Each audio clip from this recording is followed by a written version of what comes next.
Welcome back to the Fuel Your Legacy podcast. Each week, we expose the faulty foundational mindsets of the past and rebuild a newer, stronger foundation essential in creating your meaningful legacy. We've got a lot of work to do, so let's get started. As much as you like this podcast, I'm certain that you're going to love the book that I just released on Amazon, Fuel Your Legacy, The 9 Pillars to Build a Meaningful Legacy. I wrote this to share with you the experiences that I had while I was identifying my identity, how I began to create my meaningful legacy, and how you can create yours. You're going to find this book on Kindle, Amazon, and as always on my website, samknickerbocker.com. Welcome back to the Fuel Your Legacy podcast. And today we've got another great guest on from Canada. And this is an area of business that often it almost gets overlooked, or many people just aren't aware of it. They maybe have heard the term, but they don't really understand what the term means and how it works and how to maximize it. So John Vuong is coming on to share with us how can we optimize our search engine optimization. So basically what that is we all have internet, and on the internet, we have a few search engines, Bing, Google, what's the other big one? Yahoo, I guess. Yahoo's not really big compared to the other two. I feel like they're just maybe in existence, but these websites, they crawl through every website, every piece of data on the internet. And then when you search something, they pull that together and say, okay, this is the most likely to be what that individual is looking for, essentially, right? And then they get hits. So if somebody hits off that website and they click on, you're on the first page of Google or first page of Bing or first page of Yahoo, and they click on it and it's like not even remotely what they wanted. And they're tracking often how long you're on that website. Once you click on the website on the first page, they'll demote you or increase you based on how accurate is the information based on what somebody's searching. So that is like what I would consider a simple explanation, even though it sounds complicated, because the actual SEO process can be even more specific and targeted. So that's what we're going to talk about today. Super excited for John to be on. Go ahead and share with us your story, how you got to where you are, and why you're so passionate about helping people be found on the internet. Yeah, thanks for the intro, Samuel.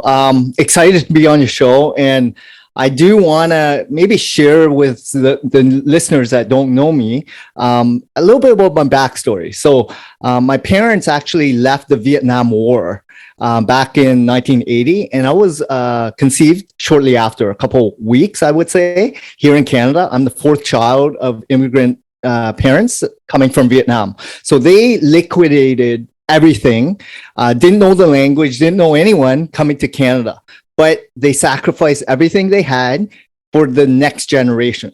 So being born here in Canada, I felt like a little bit different than people that were living here a lot longer than myself. I was in government housing. We didn't have a lot of, what people would consider normal, right? Like new clothes, a lot of food, toys, cars, vehicles, everything.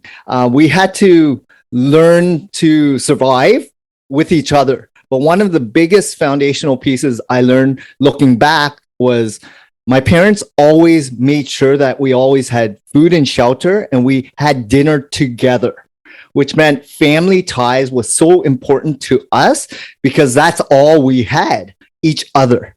So growing up, I actually, my first job was as a newspaper boy back, when I was 9 or 10 years old. But really, the purpose for me to have a newspaper route was to help fund, food for my family, right? Like it's a little bit different than a lot of the people that have their first jobs, right? So I had about 20 different jobs growing up before I went into university. And I did everything from being a server to retail to landscaping to, working at the library, working in the farmer's market, working in everything, factories, just to understand how things worked, who worked in them, learning from others, from not just peers, managers, but also the employers themselves, the owners. How do they interact? So I was always listening, watching, and I was ultra curious, really, as a younger person. And then when I went to university, I studied business finance, because I was different than the rest of my siblings. They all went to university studying engineer. I was the only one doing business. And coming out of it, I really didn't know what I wanted to do. But I did want to continue living like as a vagabond. I wanted to travel. I wanted to teach English. Like I felt like there was so much more in the world than staying restricted into where I was living. However, my brother, which was a couple years older than myself, he basically sat me down and said, look, you have $30,000 in school debt. If I were you, I would slowly pay that down. So stay local, get a job, and pay down your debt. So that's what I did. So I basically worked in my first real job in advertising sales. So this is right out of university. I started getting into sales. And again, I was never really trained and knew that I really enjoyed sales, but it gave me a good opportunity to meet a lot of people, and there was no cap in terms of how much I can earn. So, first job, there were probably about 20 or 30 other salespeople. After a year or two, I became one of the top sales guys. But what I did was different than everyone else. I came in early and I left late. I was listening to audio tapes. I was listening to the Zig Ziglars. I was reading, consuming a lot of content via books. I was listening to audio tapes in and out of transit because I didn't have a vehicle at that time. I was taking public transit. Another story is, so the first job required me to have a vehicle. I didn't have a vehicle for the first 6 months, but the employer gave me that position knowing that I had debt. Right. So I was going to show up early. So I took public transit, which was an hour to get into work. I was always the first one in all day, every day. And I was the last one to leave. But no one realized that I didn't have a vehicle. So I was still taking public transit for all my calls. After 6 months, I was then able to buy a used vehicle. Right. And because for me, I was like, I just got to make it happen. I got to make this work because they gave me an opportunity. In my mindset, I was like, look, if they hired me, I better prove to them I deserve that position, right? So after doing this for a couple of years, I got recruited to another advertising agency, but it was more online performance based. I didn't really know what I wanted to do, but I really enjoyed the sales thrill, right? Of engaging with business owners, learning about like listening, asking questions, probing them, the empathy, psychologically, like just helping them understand what the needs are and providing value.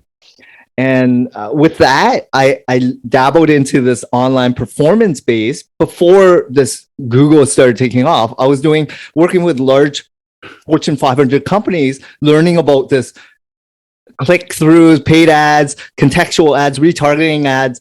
Before all this happened with what we see today in digital advertising, I was already being exposed to it on a large scale where people were paying for acquisition of new customers. So affiliate online ads to acquire new customers through any means, email, whatever funnels they had. And I was learning a lot. But what I found was I didn't really enjoy working with the large, big companies because all they cared about was getting customers. And I didn't really have a connection with the owners. I was dealing with a number or a manager or CTO or CEO, and all they care about was deliverables. And I didn't have that human touch. While in my first job, it was more dealing with business owners locally. So after doing that for a bit, I then came to a realization that that was not for me. So I left and I worked at a company. Maybe the listeners in your audience might have heard of Yellow Pages. And this is before Google took off, but I was there for over 5 years. And the good thing about Yellow Pages at that time was they had 7 weeks of training and they had 100 years. Pretty much here in Canada, it was a monopoly. There were only a handful of traditional media that you can advertise in. There was radio, television, trade shows, newspaper, signage, and Yellow Pages, brochures, flyers.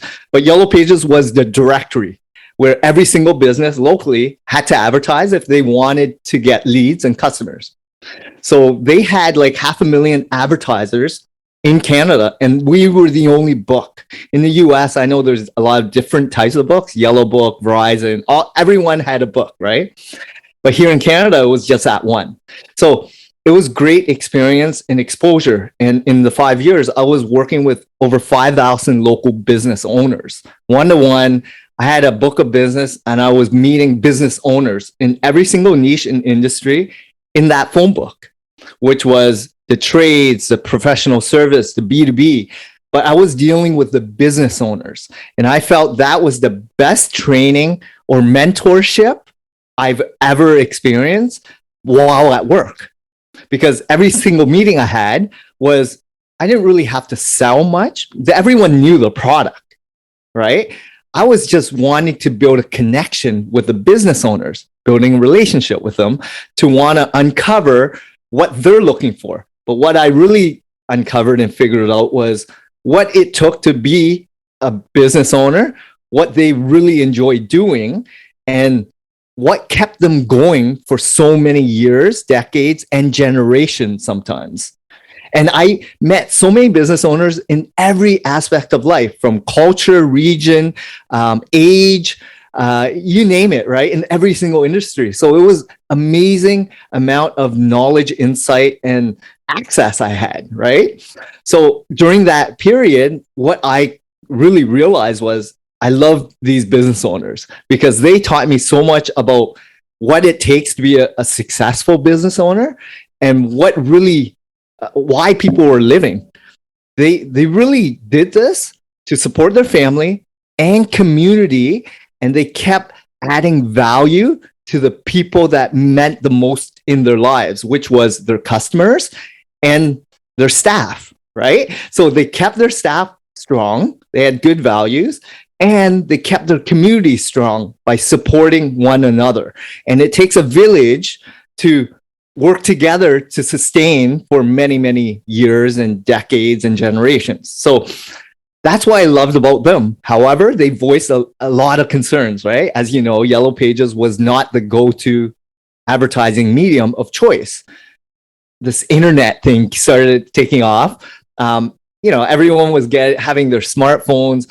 It was no longer dial-up internet. It was no longer Pentium 2s. It was now faster, much more, internet access was a lot more, affordable and faster, quicker. Cost was really low in terms of buying not just a laptop, desktop, but smart devices and tablets, and everything was moving so quickly, technology.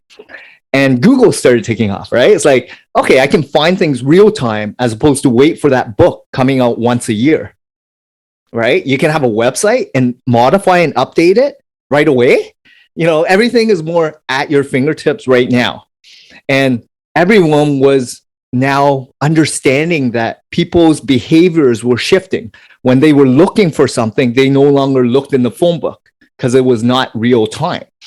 But this Google thing, people were changing and updating their websites faster, quicker, real time. So I knew myself included, I was now going on Google way more. Customers were frustrated and spending less money with Yellow Pages. So I needed to figure out what my next move was. Because as a corporate salesperson, I felt confident I knew how to sell, connect with people, understand, and listen. But I also knew that this medium was no longer going to be around if I stayed in this sinking ship, right? So I, and I was, just different pivotal point in my life, right? So I left the corporate, I just got married, moved to a new place, and I had to figure out what my next thing was. I could have continued in sales. A lot of my friends went to Google doing sales, Amazon, Facebook, and did the sales thing. and they're still there. Like they're doing really well. But I felt like I wanted to help these business owners. I didn't know anything about SEO, by the way, but I jumped in knowing that I wanted to help those business owners because I knew there was a gap in the marketplace. They were underserved and they needed someone they can trust to help them pivot to this digital space. All the SEO companies in Canada was going after larger brands because it was, making more monetary sense, right? Like profit margins were greater, people were spending more, but there was this market that no one was serving well. And I felt I could do it by doing what these big brands were doing, but bring it to the SMB level. I didn't know back then. It was a lot of, ebbs and flows, terminations, a lot of frustration, a lot of regret, but I persevered. And after now doing it for over 8 years, I have a lot more systems, processes, people. I understand how to do SEO way more efficiently, the best ROI in every industry, like just understanding why I did it to then make it work for all my clients. So that's kind of my backstory. I know it's kind of long, Samuel, but I loved it. And I'm so grateful that you shared it. I want to highlight a few things. So when your family came over from Vietnam, were you guys refugees or just saw a better life? Yeah. So for my parents, my parents just went to any country that would accept them. And so, yes, I think we had a sponsor at that time, right? Okay. Where, we didn't have funds and the government took us in. So for us, it was like parents didn't know the language. Like they didn't speak English. So we needed someone that can help us navigate the system. Right. So helped us apply for whatever, government housing, how things operate, how things work, because new culture completely. If you go to a different country and you don't know the language, how do you navigate and figure things out? So it was a lot different. And I can just imagine what my parents were going through because, 4 children, very young, coming to a new country without any money and language. Like, right. That would have been really tough. So that's how we came about coming here. Yeah, what I think is crucial about that story and how it ties into SEO is, let's say you're a new business and you're just starting, or maybe you're not a business. You're somebody who just has a message to share. There's lots of people out there who have messages to share that don't really see themselves as a business, but they want to promote happiness or joy or health or whatever it is. They haven't turned it into a business, but they just want to get their message out there. They have something in their soul they want to share. When you're walking into the sea of the internet, you're essentially walking in trying to share something, but not knowing the language, right? And what's hard about Google, and I don't know the exact statistics, you might, but like they're changing their algorithm almost by the second. Like it's just so fast. And so if you don't understand how or why they're changing algorithms and how Google's language is speaking on the back end, then trying to get your message out there can be difficult, right? And so I think that's a huge crossover where your family already experienced coming in and not knowing the language and having to figure things out. So that makes it better for you from a perspective of how does that work and how to help them. So what are some of the biggest things you learned in doing your family dinners? Like what was the biggest takeaway or lesson that you gained from doing a regular family dinner? Yeah, I think the big thing, what my parents really wanted us to understand is how grateful we had food and we had each other, right? So it was on the T. Whenever food was ready, we would have to sit and finish the food. There was never any leftover. And if there was stuff still on the plate, we got to finish every single thing, right? Like there was no waste. And we always made sure that we always had dinner together as a family, as a group, united, right? And that's the family bond that still we live with all my siblings and my mom. Unfortunately, my dad passed away, but for us, it's trying to just keep that ingrained in us. And me having my son, it was more about like every meal we got to have lunch, breakfast, and he's in school now, and dinner together, right? As a unit, because together we're stronger than trying to do everything solo. Mm-hmm. So again, I'm gonna tie your whole story back into SEO because I think this is super crucial. So, but before I share my perspective, how does that concept of unity and when the time is ready, right? When dinner's ready, everybody better be there and be on point, and that you're stronger together as a unified front than separately. How does all of that conversation play into search engine optimization? Yeah, and I think it's a great synergy of why relationship building and team is so critical in an SEO campaign. So the reason I started this company was serve a need. But as I quickly realized, I had a strength, which was really the relationship piece, the sales piece. But I didn't have that skill set of being a leader, an owner, and all the major pillars of running an SEO campaign. Because you need technical SEO experience, like how to modify and make technical changes on a website or build a website. Then there's the content piece, writing good articles that match what users are looking for in Google. Then there's the social media amplification. There's graphics team. There's link building team. There's a lot of different pillars within the SEO campaign. And what I've done was build a team that collaborates, that speaks, talks to each other, and makes sure that we're on the same page, right?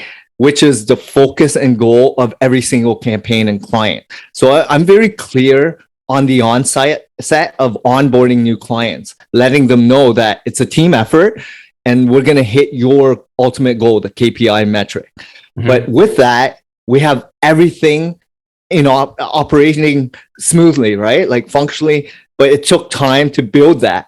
Right? Because after many, many trial and errors and hundreds and thousands of campaigns, I've been able to refine it, get better, improve, and listen and train my team better, right? Try to be more efficient and productive, try to learn where the gaps are and put people in the right places where they're going to excel. And that takes a lot of time to really understand how to run a business. And then on top of that, like, keep them motivated, keep them going, keep them excited, not just the business goals, but also personal goals and agendas. And it takes a lot of years to learn all this because I wouldn't be doing a podcast in my first couple of years because I didn't even know how to run a business yet. But after 8 years, I feel very confident of what I built, right? Like running a business, being around for many years, serving a lot of clients. I feel very confident of the abilities my team have and the brand itself. Yeah, absolutely. I think that all of that's so crucial because the reality is when somebody punches their search into Google or Bing, that's dinner time, right? That's the dinner bell saying, hey, are you ready? And if your stuff's not in alignment, if there's not unity across all the platforms, across all of the branding messaging, like if there's not unity across all of that and it's all disjointed and nobody knows what they're going to get, right? Then it diminishes your effect in the search engines. So the unity is not part of it is getting the search engines to look at you properly, but a lot of part of it is just having that unified front and coming together and having a team that all understands the same objectives and goals and is focused on the right thing. So I think that's a huge thing. One of the things also that you said you did growing up was you went and had a bunch of different jobs to learn a lot about people and a lot of different careers. And that's a huge benefit to have just a scope of understanding, because another thing that can be beneficial with search engine optimization, like you said, is the relationships. Explain really quickly. I don't know if you can do this quickly, but hopefully you can. Explain the benefit. Let's say you have a website or you have some type of contact out there. The benefit from an search engine perspective of a backlink. So what is a backlink and what is the value of having more backlinks connected to your information? Yeah, so I'm gonna really make it as basic as possible for your listeners. So remember Yellow Pages, right? That phone book. Well, it went out once a year, and the business owner can advertise on whatever size and whatnot. But business owners survived because they took care of their customers and they relied on word of mouth and referral business.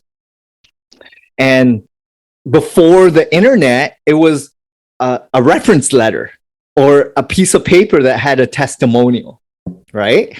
Well, in today's digital age, there's a lot of websites, there's a lot of social accounts and citations and sites that have a lot of content pieces, right? And you want to really try to earn people's engagement from other sources. So a backlink could be as simple as Facebook, putting a profile out there and having your URL website link back to your website.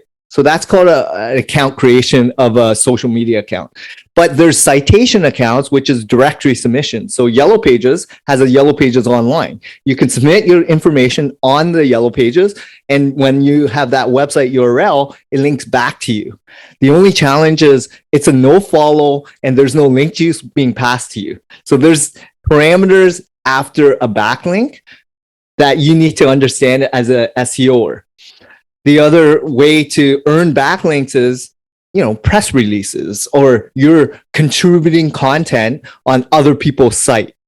So as a guest post, say there's a media channel site, right? Where you are allowed to submit a piece of article as a columnist or editorial piece, and you have a good piece of content, they reference your brand. It's an anchor text, it links back to your site, and that's called a backlink. And the more that you earn, hopefully it's not paid, but the more you earn naturally, the higher up you start appearing on Google, because what Google's looking for is these referrals from other sites saying that you are respected and I trust your piece of content and I'm linking back to you knowing that you're a leader or expert in your industry. So that's what a backlink is. And the more you have that are from authoritative sites that pass the link juice back to your site, the higher up you will start appearing as your major brand on your website. Yeah, I love that. It's a digital referral. Yes. In the background, it's a digital referral. And I love that you emphasize the earning aspect, because that is ultimately, it comes down to learning people, learning other industries, and then most importantly, learning how you can contribute to that other industry. I was talking yesterday to a business broker. So they broker businesses, buy and sell businesses. And they're like, I don't think I can use your services because I'm not really in that part of the conversation. I was like, no, you're exactly the person I need to talk to, because your clients are choosing to either sell or buy or not sell or buy based off of these specific things, right? It comes down to ultimately capital gains taxes. For a lot of them, they don't like to pay them. And that's normal, right? There's a lot of people who don't like to pay taxes. But if I could help alleviate that concern, then would you be able to be more effective in your business? Would deals close faster? And she's like, oh, okay, I can see how we need to talk now. Because at first she thought I was approaching from the same direction every other professional like me approaches her. And she's like, I don't have any need for you. Okay, well, they haven't learned how to share with her how a connection is actually going to benefit her. And so that comes from, one, understanding people, how to communicate well with people, but two, getting to know their businesses well enough so you can explain to your potential client how you being connected to them will add value. And once you can do that, that's where a lot of those digital referrals start coming in, when you can publish, hey, this is why I'm a credible resource for you and your clientele. So then they put you out in front of their clientele saying, hey, this person is a credible resource. So that could be in the health and fitness industry. That could be like literally anything. You could be just a stay-at-home mom who thinks you have some good ideas about how to be a mom. And you could be writing on Medium or Blogspot or all these different places, gaining credibility, not for the money's sake, but to help you get that information out there. So I think that's a huge part. And people sometimes will complicate it. I love how you said it. It's just a digital referral. How many digital referrals can you earn, not pay for, but earn? Yeah, and I think you mentioned like the relationship piece, because it all starts with getting to know the website owner, getting to know what value you're bringing to the table, and you're not selling them. Understand where the gaps are, what they're looking for, and filling that with what they want, right? Because if you are coming from the value standpoint, as opposed to pushing and selling, then they're more inclined to listen. And that comes with sales, right? Like if you have been doing sales for as long as I have, it's more about like the psychological effect of why people want to do business with people, right? Like they want to deal with a big brand because of the people and relationships that's within the company, right? And when you start doing that more with reaching out to real people, you realize that people want to just have someone that is on their side they can trust, someone that's not going to take advantage of them, and someone that they feel like it's a good fit, right? And there has to be synergies and alignment. So understanding all that, it's so important. And just like in sales and relationships, if you're married or not, or if you have good family bonds or friend bonds, it's all about understanding their like-minded interests, understanding and listening, and all these psychological things that it's so important to learn. Yeah, I love that, man. I'm getting ideas, so many of what how I can start improving my brand through this. I'm so grateful for it. So let's talk about this. Sometimes in life we can take advice from the wrong people. Okay, and I don't want to say your brother was necessarily wrong, but because you learned aspects of benefit from working in the sales department. But now going back, would you say, like, how would you, if somebody had a little bit of debt? I happen to know quite a few people from the Asian communities, and they really push hard in the direction of like what we would call professional careers, as in doctors, lawyers, engineers, like things that are like a safe, secure income generating thing, generally a higher net worth income, not crazy, but higher net worth. What was the pressure like to go into that type of career versus being a business vagabond, as you say, and doing your own thing? What was that pressure like from the family? Oh yeah, my parents were kind of worried about me all the time. And so were my siblings, right? Because I was an outcast. I didn't go to the university that all my engineer siblings went to. I went to a different university for business finance, right? So I was already different. And, I came, like they had co-op, which is a little bit different because during university, they were working every 4 months to pay their schooling. I didn't have that, right? So I came with a huge amount of debt. And yes, there was a lot of perspective of like, look, if I were you, but it's based on their perspective, right? I felt like, a little bit different. I didn't know what I didn't know, but I was more willing to give it a shot. So I think my parents, taught us hard work, right? Perseverance and grit and all that stuff of making sure that whatever you're going to do, you do the best you can. So that's ingrained in me to just put forward as much as I can in sales, in business, in life, right? So looking back, I don't think I would change anything. Life would definitely have been different if if I taught English in Japan, because that's something I turned down before I took my first job in sales, right? Definitely different. And I don't know what road it would have taken me, right? But I don't regret any bit of it because I've learned after doing sales for 10 years, corporate sales, I had such a good, experience, right? Like I had a skill set that when I went into business ownership, the first 6 months, I already had a good base of customers because I sold. And that's the one challenge a lot of business owners lack, that skill set of sales, relationship building, connecting with people, real people, as opposed to trying to create this funnel drip campaign, email sequence, or whatever it is. I was dealing with real business owners that gave me money, right? Checks. And I didn't even have a service. I just had a concept and idea. Right. And I mean, there's two aspects there. One of the things you gain by going through all your different jobs and in sales is just getting to know people. And there's two sides of it. I feel like one side of it that are technicians, and I see you have the E-Myth behind you, but they're really great at their craft. They see somebody else making more money than they are, and so they think, I'm going to go start my own business. So there's people who get into the business and they're almost too client focused and they don't understand business at all. And then there's the other side of it. I still don't think they understand business, but they're chasing the money, and so they're looking for maximizing their SEO or maximizing all the technological side, but they never really understood humans at all and why humans do or do not do things. And so then they suck at their job or their business, because they don't even know how to speak to the people they're trying to attract. And so there's both situations, somebody who's really good with people but has no understanding of business, and the other person who maybe understands business but doesn't understand people. Both will end up in the same spot and be less successful than they could be than that. So I'm curious, in your experience, again, from an SEO perspective, if somebody's going to be going in and searching and doing that, what is the most, let's say that like the top three aspects of a relationship or things you would need to know about somebody to effectively help them identify what they're looking for?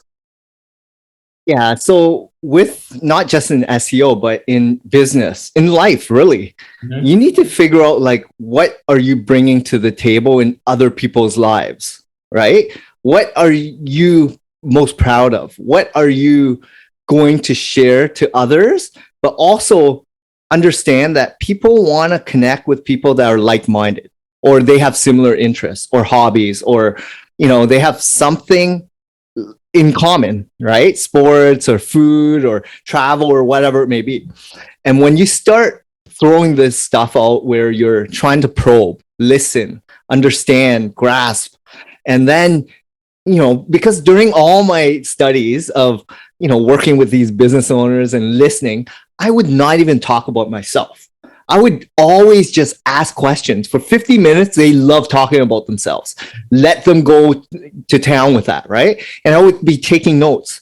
And the next conversation, I would connect with them based on what I discovered and find synergies of what my life resonated with what they told me, right? And there's already connection.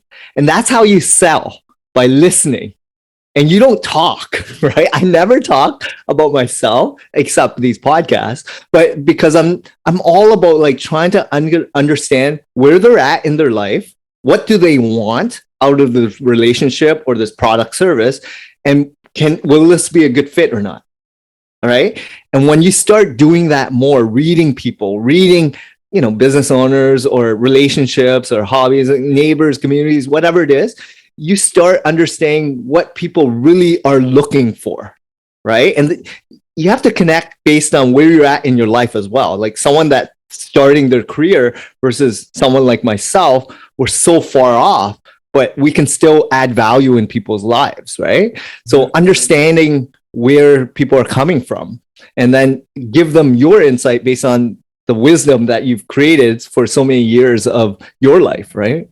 Absolutely. No, I completely agree. And it's an interesting concept. The idea of helping somebody through that and selling. This came to mind. I never thought of it this way, but I just did. So I'm going to share it. But like the best salesmen or closers, right, are the people who are the best sales trainers, right? Because ultimately, from my perspective, right, I've done sales for 12 years at this point, been doing it for a long time. And from my perspective, all my job is to help people come to a decision, positive or negative. Like I say positive or negative. In the affirmative of using my products or not using my products doesn't really matter to me as long as I help them make a decision.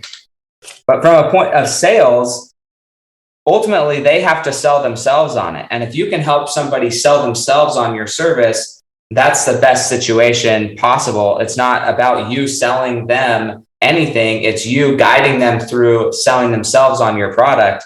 And to do that, you really have to understand what their needs are and what they want, and then walk them through the process of identifying what's going to best help them achieve or get the desired result of their goals. And then ideally, right, you are a good fit for helping them achieve that.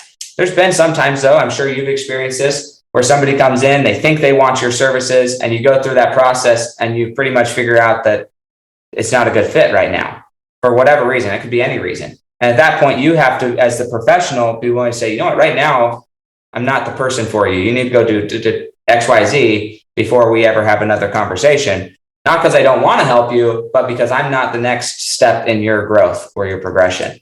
It's actually better to say no to people if they're not the right fit, or you have a gut feeling of this isn't going to work out, or, you read people, right? After talking to enough people out there, in not just in business, but in life, you can tell why people are reaching out to you from the first early discussions that you're going to have with them, the emails that are going to communicate with you, the wording they even use, the first initial phone call. Like, you already have a gut feeling how the relationship is going to be if you bring them on.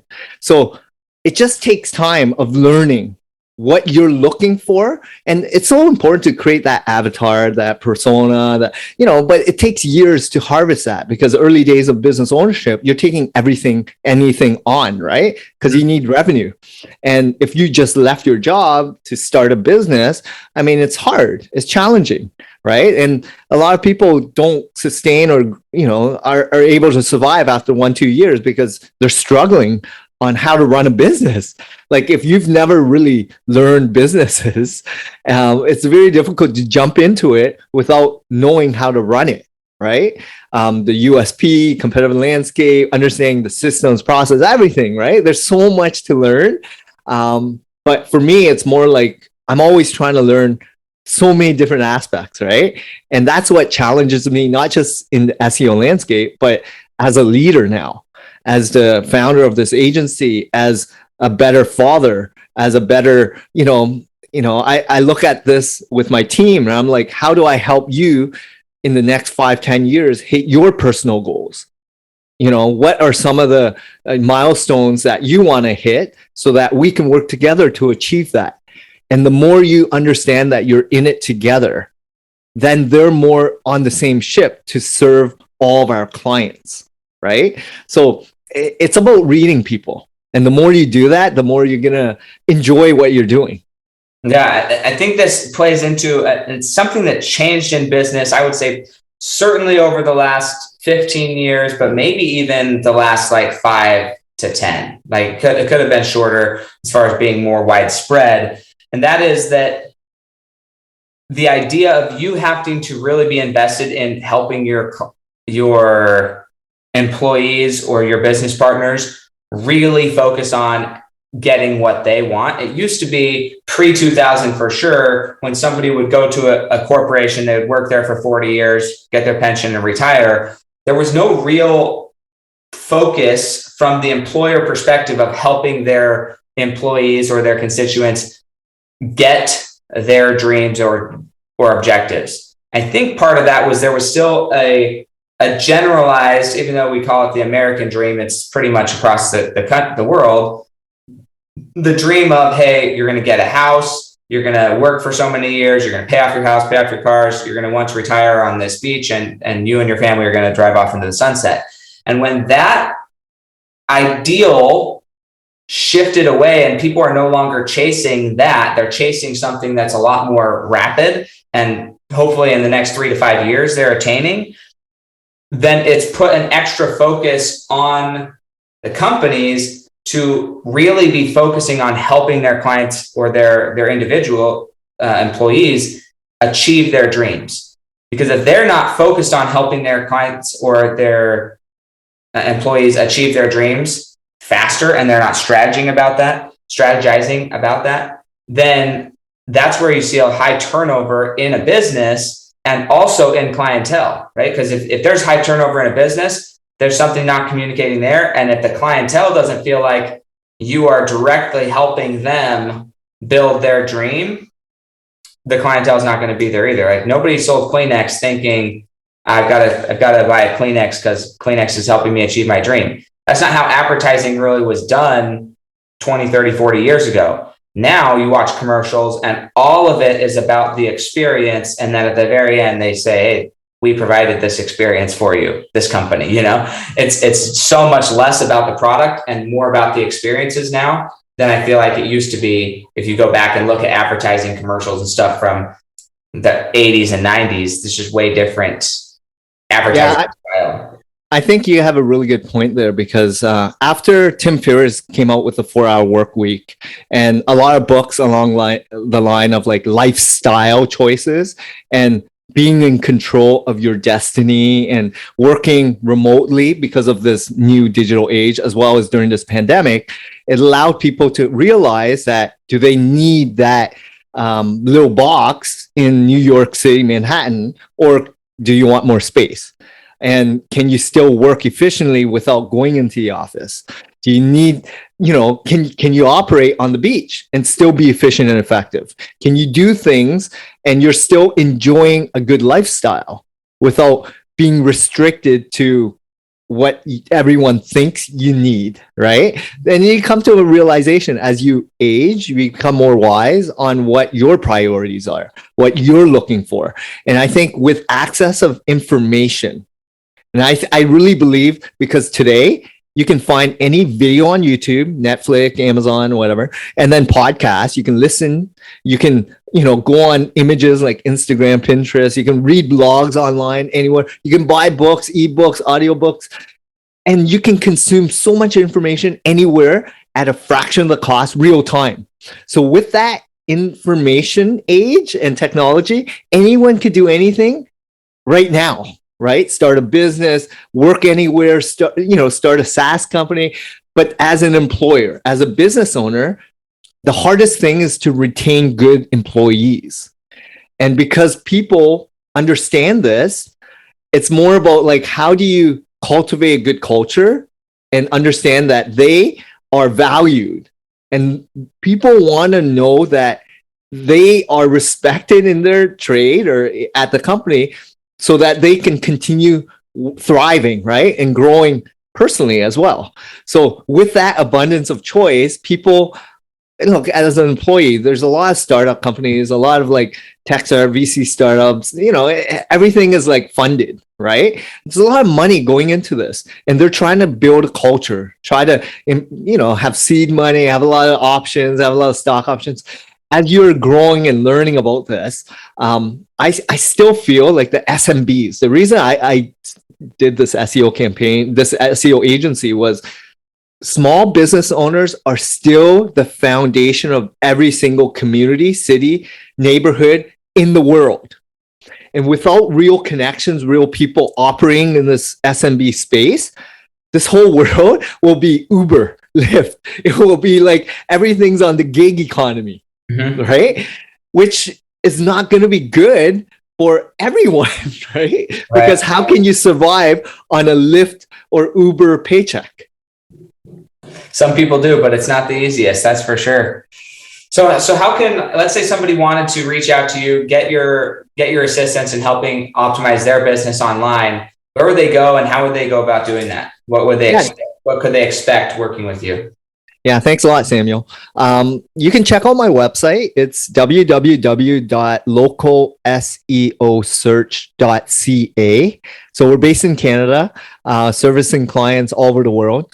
And yeah, the process is fairly straightforward. You fill in the form. We have a free checklist. We do a website audit to really understand where you're at and who your major competitors are, which keywords you want to be known and you want to really dominate for, and then give you kind of a guideline, a process, right, of what's going to take to get you there. So we do a lot of quotes. It's just like when you're doing a home renovations, you can't just give you a price without knowing dimensions. What's your state? What's the product that you're looking for? How do you want it to efficiently look like, right? So it's much more deeper.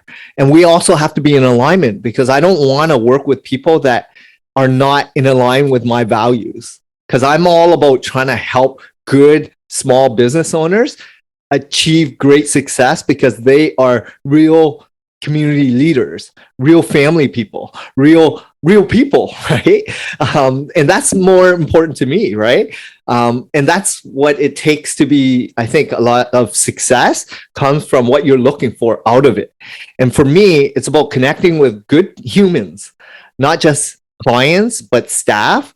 We do very, long, stringent vetting process on onboarding of new clients and staff, and we train them. And we make sure that we have a complete software stack and we have SOPs in place and we understand what it takes to have a successful track record and campaign. So all that in mind, I'm looking for long-term relationships as well, right? Not just, a couple months or a couple years. I'm looking at, like, if you're planning on being in business for 10 years, I want to be your partner for the next 10 years. Mm-hmm. Absolutely. I love that. So now we're going to enter our section called Legacy on Rapid Fire. It's one of my favorite here. But what do you think the hardest thing you've ever accomplished has been?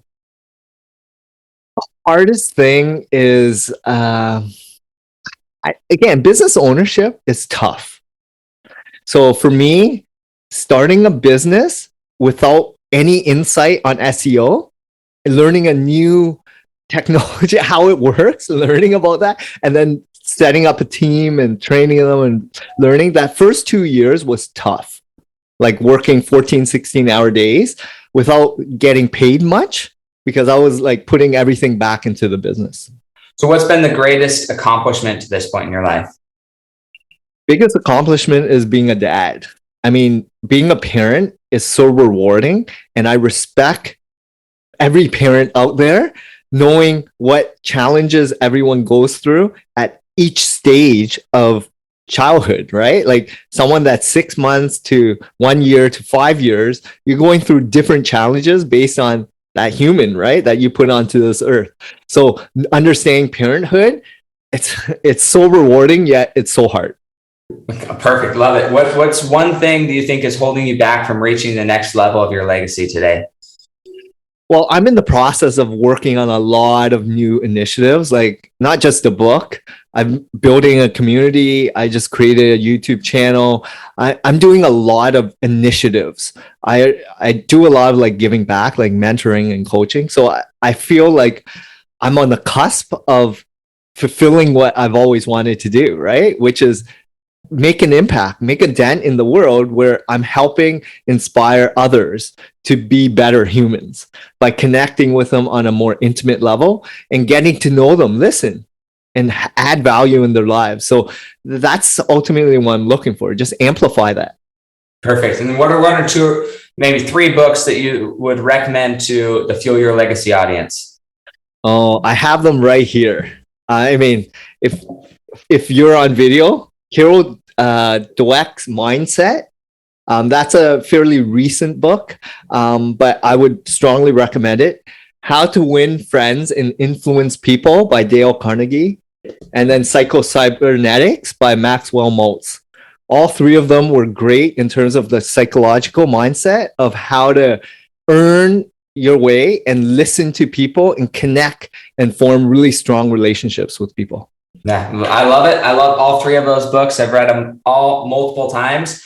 And there's every time you read each one of them, you learn something new. I mean, there's way too much in there for me to gain everything the first time through. And then because I'm changing, it seems like it's brand new every time I read it, new experiences, new situations in my life. So I love that. So here's the final question. We're going to pretend that you've died. And we're talking 6 generations from now. So this is your great, great, great, great grandchildren. They're sitting around the table discussing your life, the impact you had, and the legacy you left.